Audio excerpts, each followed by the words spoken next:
신앙생활 조금만 하신 분이라고 한다면 나사로의 얘기를 다 들어보셨을 겁니다. 오늘 이 나사로를 통해서 우리가 예수님을 따른다는 것이, 제자로 살아간다는 것이 무엇인지 한번 생각해 보려고 합니다. 오늘 본문 바로 앞장 10장에 보게 되면 예수님께서 에고에이미, 나는 무엇이다 라고 이제 자기를 요한복음에서 계속해서 소개를 하시는데 10장에서 이렇게, 나는 선한 목자다.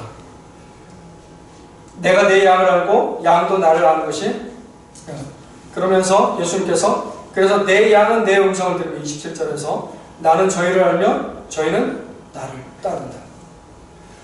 우리가 예수님의 양이라고 한다면, 하나님의 양이라고 한다면 예수님을 따라가야 됩니다. 제자들은 예수님이 살아계셨으니까 훨씬 쉬웠겠죠. 육신을 보면서 따라가면 되니까. 그런데 21세기를 살아가는 저희들은 어떻게 예수님을 따라갈 수 있겠습니까? 오늘 이 나사로의 얘기를 통해서 한번 살펴보려고 합니다. 첫 번째로 예수님을 따르는 것은 사명 있는 유대로 가는 것입니다. 저는 이제 성경을 읽으면서 질문을 던지는 걸 좋아하는데, 이 나사로 본문은 우리 모두에 익숙한 본문인데 이런 생각이 들었어요. 여기 제자들이 그러잖아요. 방금도 유대인들이 예수님을 돌로 치려고 하고 우리 죽을 뻔했는데 가셔야 되겠습니까? 그런데 왜 예수님은 이 죽음을 무릅쓰고, 뻔히 이게 보이는 사실인데 유대로 가시려고 합니다. 사실 이 질문이 드는 것은 그 앞에 7장에 보게 되면, 7장 1절에서 10절에 보게 되면 예수님의 형제들이 이제 명절을 앞두고서 예수님, 그래도 예수님이 누구신지를 알리려면 이런 명절에 예루살렘 가셔야 되지 않습니까? 이렇게 얘기할 때는 예수님께서 내 때가 아니다 거절하셨어요.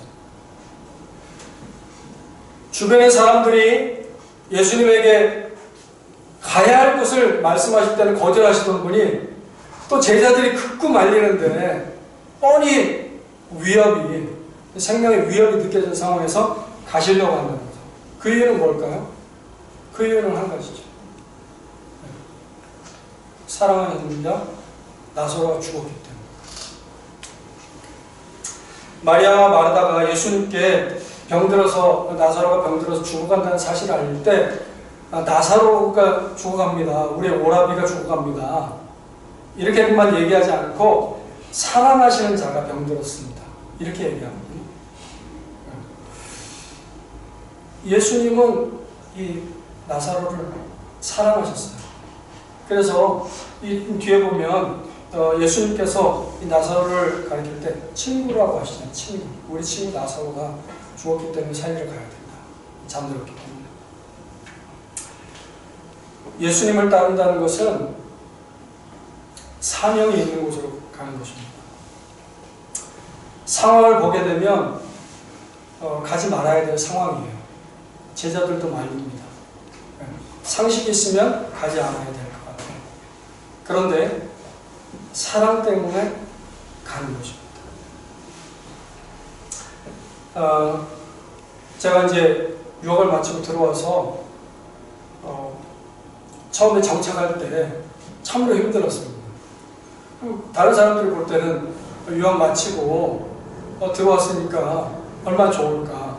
그런데 힘든 때가 있었어요. 너무 힘들었어요. 그런데 그걸 누구한테 털어놓기 힘든 거예요. 그런데 이제 가까운 데 있는 한 사람에게 이런 일이 있어서 힘들다 그랬는데, 평소에 차를 가지고 다니지 않는데 저 때문에 차를 가지고 와서 좋은 곳으로 저를 데려가는 거예요. 어디로 가는지 모르고 차를 탔어요. 100원 호수에 갔어요. 네. 제가 마셔본 커피 중에 제일 비싼 커피를 마셔본 것 같아요. 한 10,000원도 됐던 것 같아요. 그러면서 그 사람 때문에 근심과 염려가 잊혀지는 것을 경험한 적이 있습니다. 우리가 목회를 하고 그리고 예수님을 따라간다는 것은 우리의 어떤 평안이나 우리의 기쁨이나 이런 것들을 위해서 가는 것이 아니라 정말 하나님께서 우리에게 맡기신 영혼을 사랑하기 위해서 그 한 사람을 위해서 가는 것이죠. 예수님께서 나사로를 위해서 가셨습니다. 그런데 이 성경 본문에 보게 되면 나사로뿐만이 아니라 나사로를 통해서 더 많은 사람들이 구원을 받도록 하기 위해서, 그래서 47절 48절에 보게 되면 나사로 때문에 더 많은 사람들이 이 표적을 행하니까, 예수님 표적을 행하니까 더 많은 사람 믿음 어떻습니까? 어떻게 됩니까? 그러면서 이 대제사장이 이렇게 얘기하죠. 한 사람 백성을 위하여 죽어서 온 민족이 망하지 않게 되는 것이 너희에게 유익한 줄 생각지 아니합니다. 이 대제사장은 이게 어떤 의미인지도 모르고 얘기했는데 예수님의 운명에 대해서 지금 얘기하는 겁니다. 예수님은 뻔히 당신이 십자가에 달려 죽으실 것을 아시면서도 저와 여러분을 구원하시기 위해서 그 사랑을 가지고 오신 것입니다. 그래서 요한복음은 이렇게 얘기합니다. 하나님이 세상을 이처럼 사랑하사 독생자를 주셨으니 이는 저를 믿는 자마다 멸망치 않고 영생을 얻게 하려 하십니다. 이것이 어떻게 가능합니까? 이것이 어떻게 가능합니까? 우리에게 어떤 선택의 문제가 있을 때 우리에게 유익을 따지지 않고 예수님이 사람들이 만류였음에도 불구하고 유대로 다시 가자 했다는 것처럼 사명을 따라서 가는 그런 삶이 바로 이런 것들이 가능하다는 사실입니다. 두 번째로 예수님을 따르는 것은 하나님은 100% 옳으십니다 라고 날마다 고백하는 것과 같습니다. 이 본문을 읽다가 또 다른 질문이 생겼는데요. 그 질문은 뭐냐면 왜 예수님이 나사로가 병들어서 죽게 되었다는 소식을 들었는데 이틀을 머무시다가 가셨습니까? 물론 많은 성경학자들이 주석을 잘 써놨습니다. 그래도 본문을 읽을 때마다 질문, 왜 그러셨을까? 게다가 조금 전에 말씀드린 것처럼 예수님은 나사로를 친구라고까지 하셨고 또 사랑하시는 자라고 했는데 왜 바로 곧장 가시지?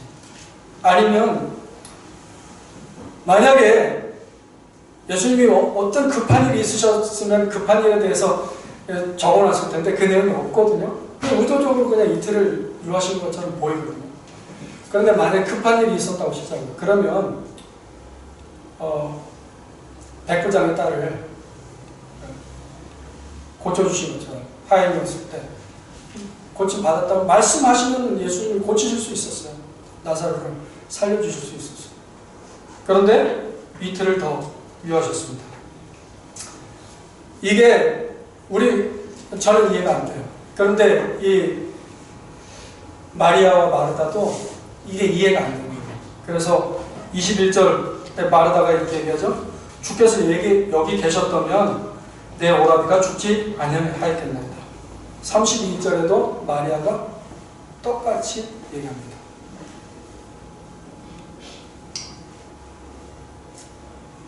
마르다와 마리아가 예수님 얼마나 사랑했어요. 얼마나 공경했어요. 보통 관계가 아니죠. 그런데 이 부분 이해가 안 가는 거예요. 그래서 이 원망이죠, 사실은. 주님이 여기 계셨더라고요. 이게 바로 우리의 생각입니다. 근데 성경학자들이 얘기하는 건 이거죠. 첫 번째로 우리가 기억해야 될 사실은 예수님이 지금 바로 안 가셨기 때문에 나사로가 죽은 게 아니다. 좀 달리 생각하는 학자들이 있지만 대부분의 성경학자들이 그렇게 생각합니다. 왜냐하면 상식적으로 생각해 볼 때 이 베다니까지 가는 길이 하루길 정도 그렇게 먼 길이 아니에요. 그런데 예수님이 이틀을 유하시고 가셨잖아요. 이틀을 유하시고 가셨는데 벌써 죽은 지 며칠 됐어요? 나흘이 됐어요. 나흘. 그러니까 전가를 보낸 다음에 그 직후에 나사로는 죽었다고 보는 것이 상식적으로 맞습니다. 두 번째로 예수님은 나사로만큼이나 제자인 우리들에게 관심이 있으신 거예요. 그래서 제자들이 믿음을 가질 수 있는 기회를 주신 것입니다. 15절 한번 보세요. 15절에 이렇게 얘기하죠. 내가 거기 있지 아니한 것을 너희를 위하여 기뻐하노니 이는 너희로 믿게 하려 함이라. 이 부분을 읽으면 또 이렇게 생각이 되죠. 아니 그러면 사람의 생명이 지금 왔다 갔다 하는데 나사로를 희생시키면서 더 많은 제자들에게 깨우침을 주기 위해서 그러면 나사로를 희생시켰다는 얘기인가? 그런 의미가 아니라는 것이죠.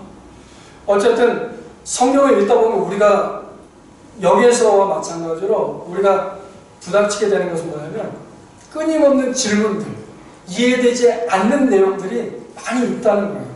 그런데 그런 가운데서 주님을 따라야 된다는 거죠.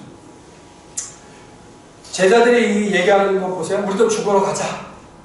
잠들었나 보다. 이 제자들도 이해하지 못하고 마르다도 마리아도 저도 이해하지 못했습니다.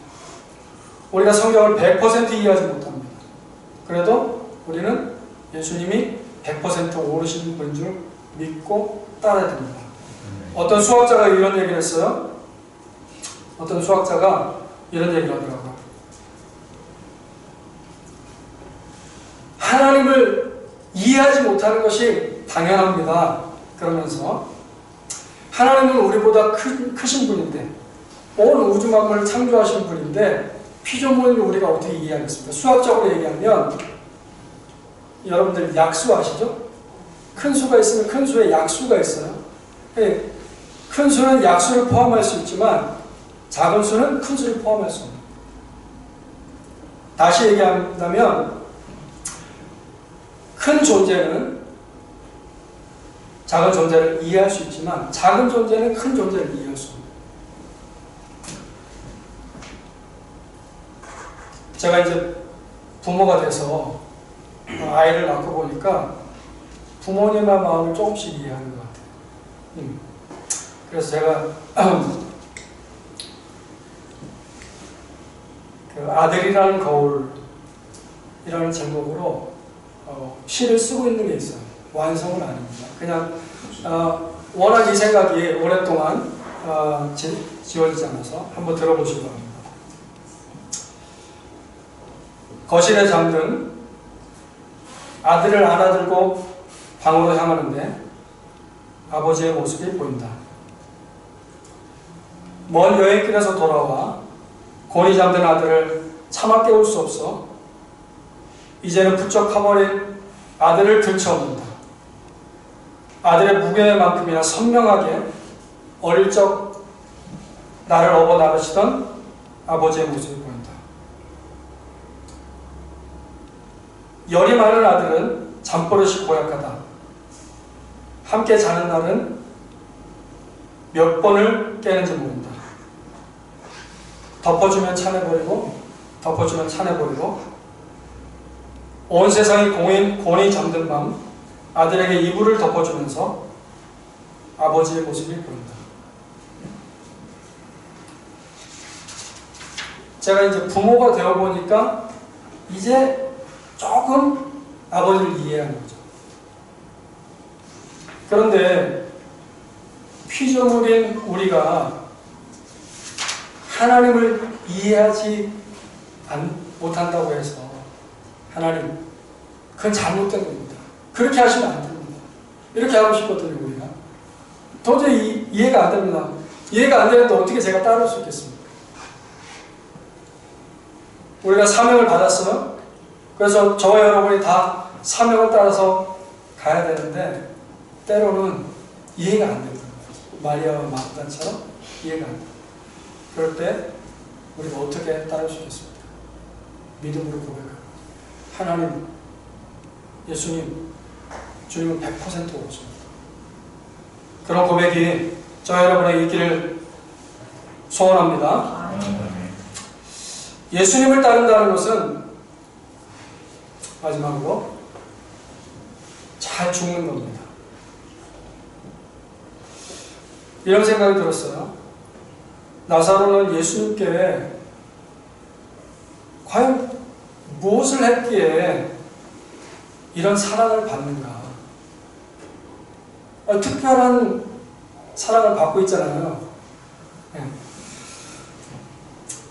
왜 이런 생각이 드냐면 이 정도까지 나사로의 얘기를 이 순환 요한복음에서 지금 많은 이야기들이 등장하는데 순환계사 예수님의 고난 그 이야기를 빼놓고는 가장 긴 본문을 할애하고 있는 내용이 지금 나사로의 얘기거든요. 그만큼 지금 주목받고 있는 얘기인데 그런데 1절 2절 읽으시면서 좀 이상하지 않던가요? 제가 다시 한번 읽어보겠습니다. 어떤 병자가 있으니 이거 그냥 어떤 병자예요? 어떤 병자가 있으니 이는 마리아와 그 형제 마르다의 촌 베다니에 사는 나사로라. 그냥 나사로를 소개하지 않고 마리아와 마르다 그 마을에 사는 나사로다. 그러면서 나사로를 설명하지 않고 마리아를 설명해. 이 마리아는 향유를 주께 붓고 머리털로 주의 발을 씻기던 자예요. 이 내용이 이제 12장에 나오죠. 그냥 예전에 우리가 놀던 그 용어로 얘기하면 이 1, 2절을 읽을 때 나사로는 좀 깍두기 같은 느낌이 들지 않습니까? 그냥 끼워주는 거예요.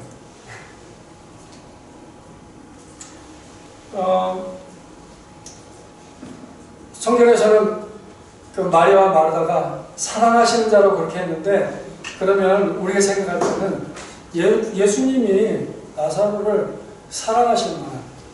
그럼 뭐 이유를 좀 대주면 그래서 예수님이 나사로를 사랑하시는구나 이렇게 생각할 수 있을 것 같은데 마르다는 열심히 예수님을 위해서 음식을 준비하고 막 자취상을 차리죠.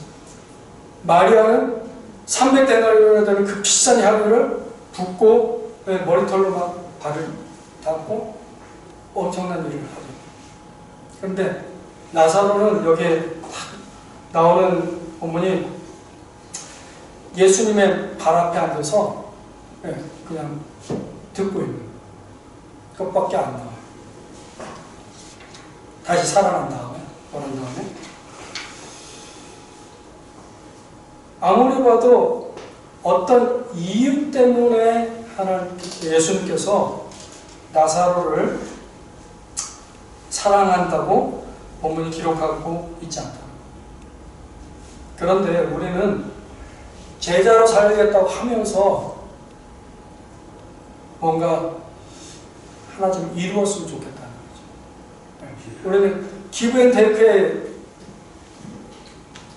익숙해져 있기 때문에 이 선교학을 제가 공부했잖아요. 선교학을 공부하다 보면 선교사님들 얘기를 이제 많이 듣게 되는데 다른 나라 뭐 선교사님들도 그렇겠지만 특히 한국 선교사님들이 경쟁을 많이 해요.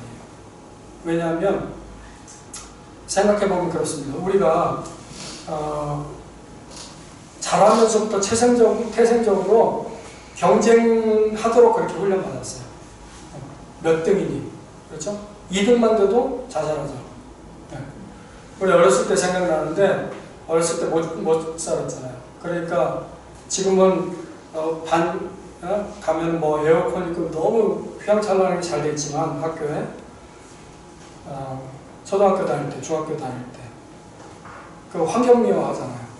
그러면 다 각자 자기 주머니에서 내는 거거든요. 환경미화. 그러면 이제 새학기 될 때마다 해요. 그러면 선생님이랑 학생들이 이렇게 힘을 모아서 환경미화 하는 건 이해가 돼요. 지나고 나서 생각해보니까 그 왜 점수를 매겨요? 교장 교감 선생님, 부장 선생님이 돌아다니면서 점수를 매겨가지고 1등, 2등, 3등 이렇게. 지금은 없어졌지만 폐지를 모아요. 폐지. 월요일마다 신문지나 잡지나 아니면 뭐 책이나 전과나 이런 것들을 가지고 가죠. 그럼 내면 반별로 모아요. 반별로 모으면 되지. 그걸 또 큰 저울에다가 또 재요. 무게를 재어가지고 거기에 혈압판을 쓰고 또 1, 2, 3등을 매겨요. 우리가 이렇게 성장했습니다. 사역도 그렇게 하는 거죠. 예수님을 잘 따라야 되겠다고 하면서 내가 다른 사람보다 더 많은 결실을 얻어야 되고 더 큰 교회를 지어야 되고 더 많은 뭔가 실적을 올려야 된다. 그런 눈으로 보게 되면 나사로를 예수님이 사랑하실 만한 이유가 없어요. 그냥 이유를 굳이 댄다고 한다면 마르다와 마리아의 형제였다. 그런데 여기서 우리가 알 수 있는 것은 나사로가 한 건 딱 한 가지. 누가 죽고 싶겠어요? 그런데 잘 죽었어요. 우리는 정말 죽어지기 싫어합니다. 그냥 자연스럽게 이 찬양이면 좋겠는데 이 노래가 딱 떠올랐어요. 내 속엔 내가 너무도 많아. 우리 자신이 주인공이 되어야 되는 거예요. 네. 예수님은 나를 따르려면 낮아져야 된다고 하는데, 종이 되어야 된다고 하는데, 그런데 우리는 내가 주인공이 되어야 되는 거예요. 제가 기억나는 에피소드가 하나 있는데요. 갑자기 이 설교를 준비하면서 생각이 나더라고요. 제가 이제 장교로 군대를 갔다 왔습니다. 그걸 자랑하려고 하는 건 아니고, 갔다 와서 이제 직장 생활 하는데, 제대하고 얼마 지나지 않았을 텐데, 저희 소대원이 저를 찾아왔어요. 네. 얼마나 좋았겠어요? 네. 보통, 뭐, 군대 제대한 다음에, 그 소대원들이 휴가 내가지고, 친구 만나고 부모님 뵙고, 뭐, 오늘 할 일이 얼마나 많겠어요. 그런데, 일부러 시간을 내서 그 짧은 휴가 기간 동안 저를 찾아왔다니까, 굉장히 기뻤죠. 그런데 그 소대원 찾아와서 저한테 뭐라고 얘기하냐면,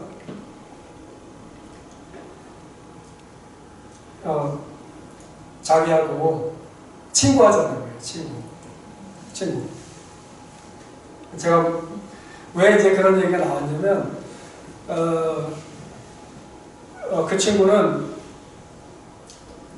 유학 가서 미국에서 유학을 하다가 공부하다 보니까 입대가 늦어진 거예요. 그러니까 다른 친구들은 대학 1, 2학년이나 아니면 고등학교 졸업하자마자 바로 왔는데 이 친구는 저보다 한 살 많았던 것 같아요. 그러니까 그때 제가 중2 때였으니까 상당히 나이가 많은 20대 후반 한 27 정도에 저보다 한 살 많았던 것 같아요. 그러니까 그래서 오히려 막 많이 이 선임들이 괴롭히더라고요. 그래서 제가 이제 그 친구를 이제 보호해주고 막내니까 보호해주려고 많이 노력하고 신경을 많이 썼습니다. 그리고 뭐 이제 대화도 많이 하고, 그리고 이제 친구에게 뭐 이제 나중에 가면 친구지 뭐 이런 얘기도 제가 했는지 모르겠어요. 그러니까 찾아봤겠죠. 그런데 막상 저는 이제 제대를 했는데 아직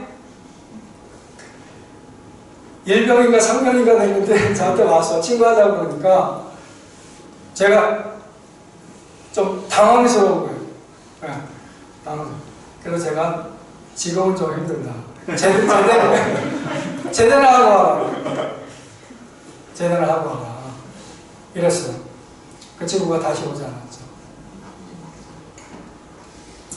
예수님께서 나사로를 친구라고 이렇게 불러주셨잖아요. 나사로 친구라고. 그 전에는 그렇지, 예수님이 하나님 우리의 친구가 되어주시지, 아버지가 되어주시지, 이게 너무 자연스러워요. 많이 들었으니까. 그런데 이 생각이 딱 들어오니까요. 생각해보세요.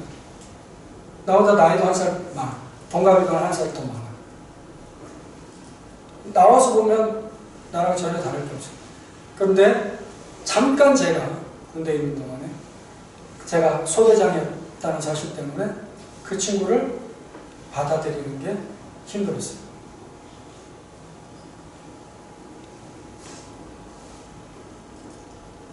우리가 낮아져야 되는데 예수님께서 그렇게 말씀하시네요. 너희가 나를 따르려거든 아무든지 나를 따르려거든 자기를 부인하고 부인하는 정도까지는 안 되고요. 자기 십자가를 지고 죽어야 된다는 거죠. 나를 쫓을 것이니라. 그러면서 요한복음 13장에 가서 보면 예수님께서 실제로 이런 것을 보이시죠. 제자들의 발을 씻기시고 내가 주와 또는 선생이 되어 너희들의 발을 씻겼으니 너희도 서로 발을 씻기는 것이 옳으며. 쉽게 얘기하면 우리가 받은 사명은 사람들을 사랑하는 것이고 섬기는 것이고 종의 자리로 내려가는 것. 어떻게 가능하겠어요? 저처럼 불가능한 거예요. 내 자아가 죽지 않으면 가능하지 않아요. 그런데 여전히 우리는 우리의 자아가 많고 살아있기 때문에 안 되는 것이죠. 그래서 우리가 예수님은 우리 보러 종이 되라고 하는데 우리는 뭘 얘기하냐면 리더십을 얘기하는 거예요. 제자들을 얘기하는데 우리는 리더십을 얘기하는 거예요. 그래서 예수님께서 종이 되라고 그러시는데 우리는 종이 되기 싫으니까 서번트 리더십을 얘기하는 거예요. 서번트 리더십. 서번트가 되는 게 아니에요. 이제 말씀을 마치려고 합니다.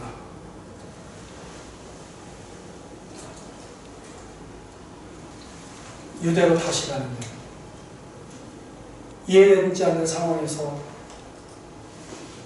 예수님을 전적으로 신뢰하고 100% 오로지 분으로 믿고 따릅니다. 그리고